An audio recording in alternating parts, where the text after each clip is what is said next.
एक ऐसा भी ओपिनियन अब हर रोज ज्यादा मजबूत होता दिखाई दे रहा है कि जो लोग ह्यूमन राइट्स को राष्ट्र की उन्नति और प्रोग्रेस के खिलाफ का एक न्यूसेंस मानते हैं।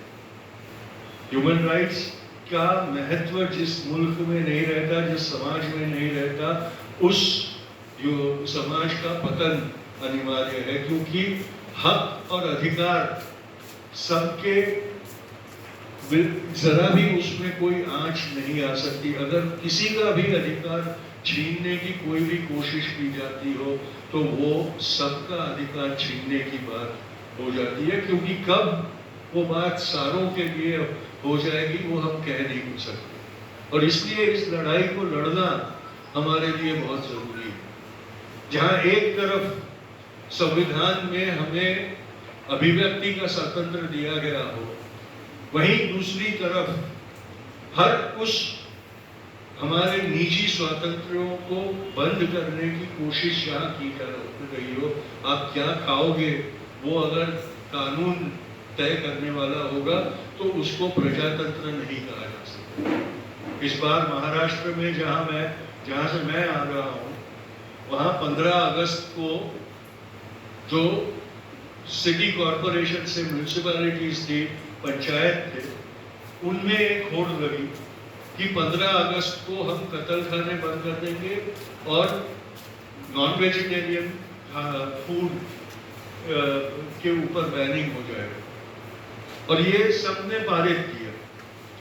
जब इसका विरोध किया गया तो कहा कि भाई जब पहली पुरानी सरकार थी उसने ही ये प्रस्ताव रखा। अब ये मुसीबत ये हुई कि उस वक्त उसके खिलाफ प्रोटेस्ट नहीं हुआ, इसलिए अब उसका आधार लेकर वापस वही की वही गलत और अनकॉन्स्टिट्यूशनल चीज हम करने लगते हैं। अगर एक कोई चीज रिपीट होती है तो उसकी आदत पड़ जाती है और फिर वो नॉर्मलाइज हो जाता है।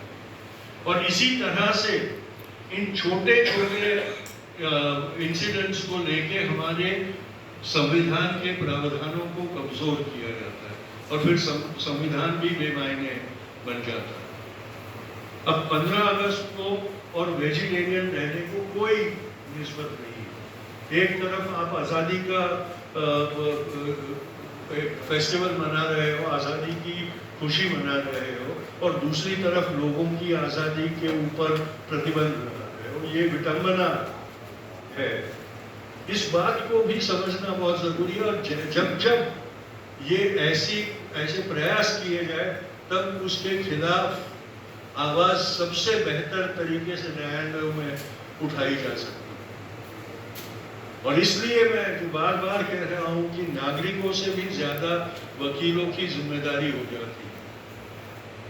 और जब हम किसी गलत काम को पहचान सकते हो तो हमारी जिम्मेदारी बढ़ जाती है कि उसको रोकना भी हमने ही चाहिए, क्योंकि अगर गलती पकड़ सकते हो और अगर उसको नजरअंदाज करते हो तो गलती करने वाले जितने ही आप भी दोषी बन जाते हो। इसलिए हर नागरिक का ये फर्ज बन जाता है कि अगर उनको पता चलता है कि कोई गलत काम हो रहा है तो उसको रोकने की जिम्मेदारी और कर्तव्य भी उसने निभाना जरूरी हो जाता है, वरना वो भी बेमायने रहना चाहिए।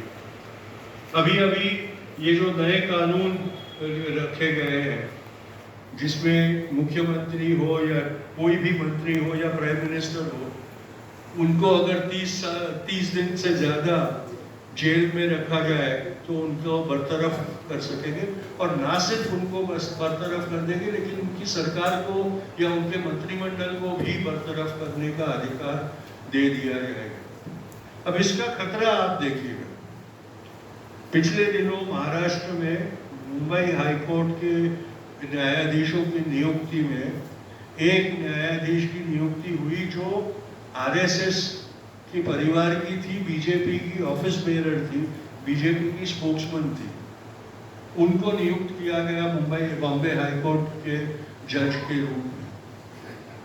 अब इस कानून को आप देखिए, पुलिस की तो बात ही छोड़ दीजिए, क्योंकि पुलिस अब हमारे संविधान को सर्व नहीं करती। वो जो सत्ता में होते हैं वो सरकार की गुलाम तरीके से काम करती है और उनका हुक्म पालती है। तो सरकार अपने गुलाम पुलिस के माध्यम से किसी के भी ऊपर केस कर सकती है, किसी को भी जेल कर सकती है। आप उमर खालिद का एक इंसिडेंट ले लीजिए, 5 साल से वो बंद है, अभी तक उसके ऊपर केस चलाया नहीं जा रहा, चार्जशीट तक फाइल करने से हिचकिचाहट हो रही है और फिर भी उसे छोड़ा नहीं गया। आज गया में प्रधानमंत्री जी ने कह दिया कि वो लोग जेल में से अपना राज चलाते हैं। मैं प्रधानमंत्री को याद दिलाना चाहता हूं कि अगर 2002 में उन्होंने जो किया गुजरात में, वो अगर किसी जनता अदालत में लाया जाता तो वो भी दोषी ठहराए जाते और उनको सजा दी जाती। होम मिनिस्टर की तो बात ही छोड़ दो, एक तड़ीबार हमारा होम मिनिस्टर बन के बैठा है। तो अगर किसी को जेल में से सरकार न चलाने देने के लिए कानून लाते हो, तो गुनहगारों को वो कानून बनाने की आजादी भी कैसे दी जा सकती? कि आखिर में तो प्रधानमंत्री और उनके गृह मंत्री दोनों गुनहगार साबित होते, तो उनको क्या अधिकार होता है कि वो किसी और को काबू में रखने के लिए कोई भी कानून लगाए? और अगर कानून लगाते हैं तो उसमें सबसे पहले अमित शाह को बरतरफ करे प्रधानमंत्री।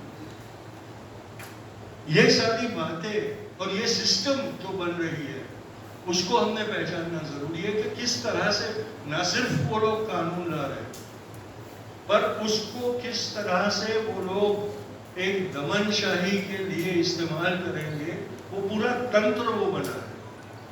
इलेक्शन कमीशन का भी आपको मैं ये श्रृंखला बताना चाहता हूं कि किस तरह से उन्होंने इलेक्शन कमीशन को भी एक गुलाम कमीशन बना के रखा है। जब इस बार ये मुख्य चुनाव आयुक्त की शिनाख्त करने का वक्त आया, तो एक केस के फैसले में सुप्रीम कोर्ट ने ये कहा कि एक ये ऑर्डर दिया कि नए आयुक्त के चुनाव में प्रधानमंत्री, विरोध पक्ष नेता और सुप्रीम कोर्ट के चीफ जस्टिस, इन तीनों का एक पैनल बनेगा और वो